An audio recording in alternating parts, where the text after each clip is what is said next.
In light of Black History Month that was being celebrated in February, it got me thinking on the topic of what are we doing as families to preserve our family history and our family legacies.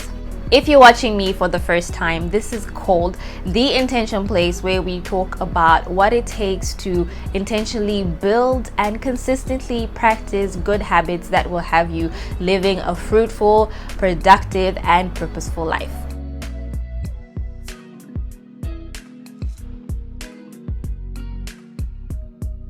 In case you didn't know what Black History Month is, I'm just going to read it out. It is celebrated in the month of February.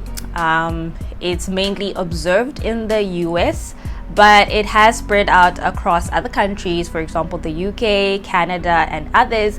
And it definitely has spread across social media, the social media space. It's a month of remembering important Black events and important Black people in the history of the African diaspora. It brings awareness to Black representation and diversity. With that, I was like, wait a minute, we could actually be doing this on a smaller scale within our families.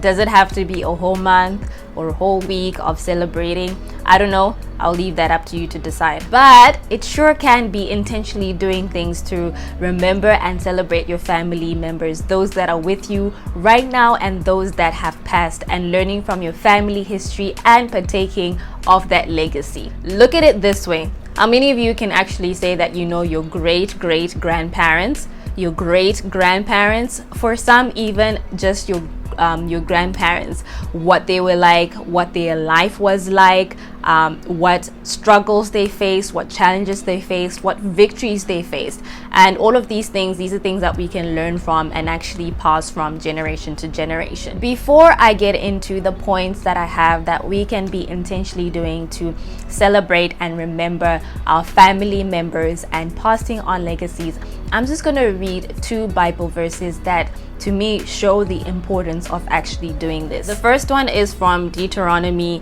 chapter 4 verse 9, and it says, "But watch out, be careful never to forget what you yourself have seen.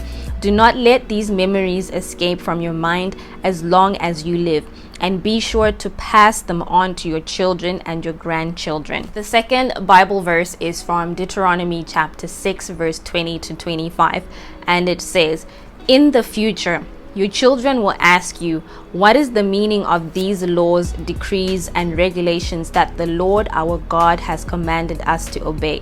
Then you must tell them, we were Pharaoh's slaves in Egypt, but the Lord brought us out of Egypt with his strong hand. The Lord did miraculous signs and wonders before our eyes, dealing terrifying blows against Egypt and Pharaoh and all his people. He brought us out of Egypt so that he could give us this land he had sworn to give our ancestors. And the Lord our God commanded us to obey all of these decrees and to fear him, so that he can continue to bless us and preserve our lives as he has done to this day. For we will be counted as righteous when we obey all the commands the Lord our God has given us." I'll just leave these verses here and I will let you ponder on that. So here are a few things that you can be doing to celebrate your family and your family's history and legacy and intentionally pass it on from generation to generation. Let me just say that don't think that your story or your family story or your personal story is too small or that it's negative. It is your story, it is your legacy to keep, and it's great the way it is. First point is, if you are a parent, I do encourage you to tell your children stories. I'm a parent and I'm excited to be telling my child or any other children that I'm going to have stories about my life. So things that you can be telling your children is how you grew up, what your life was like, how school life, work life was like, how you navigated through all those things, maybe challenges that you faced and how you overcame. Tell them about your journey or your walk with God and things like that, things that will give them encouragement, things that will have them learn from maybe even mistakes that you have. So it doesn't necessarily just have to be the positive things. your children can also even learn from some of your mistakes. Now, there is a time and a place for all of these stories, so obviously you would make the discernment and the decision on when you can tell them such stories. Also, even tell them about stories about your parents, as in their great parents, or even other family members. Second point is, as a child, also take the initiative to ask your parents, ask your guardians, ask your aunts, your uncles, or any other relative things that you want to know about them, or things that you want to know about your family and your family's history. My third point is create what I would call a family archive. My family is in the process of doing this, and I'm happy and excited about it. So what you can have in your family archive is design or create a family tree, so that you can get to know your children, and your children's children can get to know who's who. Second thing that you can have is create a family album. I love photos. I think photos are precious. You obviously don't want to have a whole chunk of photos that you might not have space to keep in your house. I definitely don't want to do that. So you can organize it in a good way, where you don't make sure that you don't have duplicates, but you have good photos of different family members, and you can keep them in a nice photo album, or even store your pictures online. I would advise to actually have both. Have an online storage and also have a physical photo album. You can also write up biographies of your different family members, so that as you go from generation to generation, your family can be reading about who was who and what they did. Also, a great way of keeping good memories and keeping your family's history is, it will take a little bit of work, but you can do a documentary video. This is awesome. I love watching videos, so those are the ways that you can create a photo album. It will take a little bit of work, but you don't have to do it by your own. You can collaborate with different family members, and the things that you have put together, for example, pictures, photo album, make sure that you designate to somebody, or 1 or 2 people, or even 3 people in your family, so that they can keep them safe, and they are responsible to make sure that it's passed on from generation to generation. Point number 4 is have intentional teaching sessions.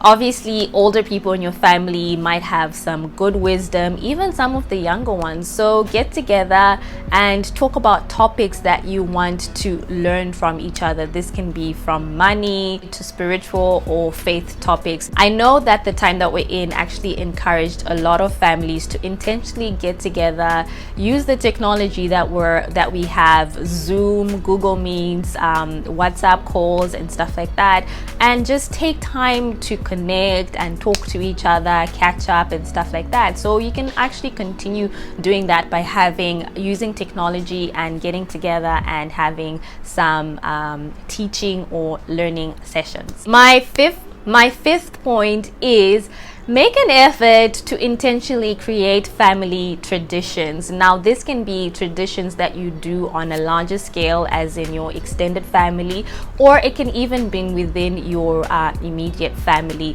But create traditions like recipes that you might have within your family that you want to make sure that they passed on, maybe an annual or a periodic get-together that you have. I don't know, think of something and make it a tradition, make it a legacy. And my last and final point is to have a will. If you are an adult, if you're somebody that is making an income, that is working, that has assets, small or big or whatever it is, I encourage you to have a will. A will is not a death sentence, as if you think that way. Having a will, I think, is just a way of intentionally being organized. It's also a great way to leave a family legacy in a befitting way, in the way that you want to. So yeah, thank you for watching this video, and I am gonna leave with one question for you today, and that question is,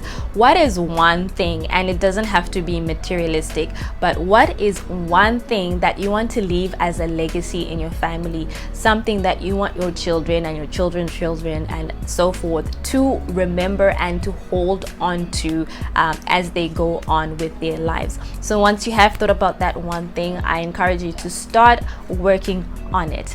I'll catch you in the next video.